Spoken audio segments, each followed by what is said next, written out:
రక్షణ ఎలా వస్తుంది? మనందరము జన్మతోనే పాపులం, జన్మతః కర్మతః పాపులం.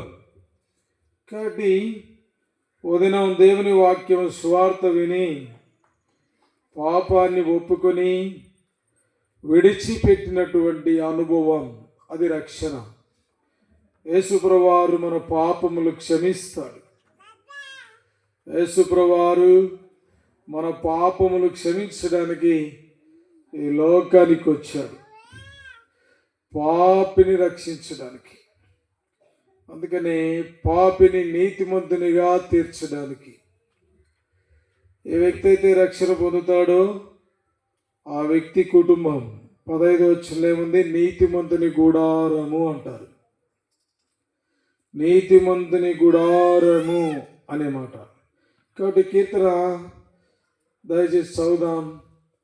51వ కీర్తన.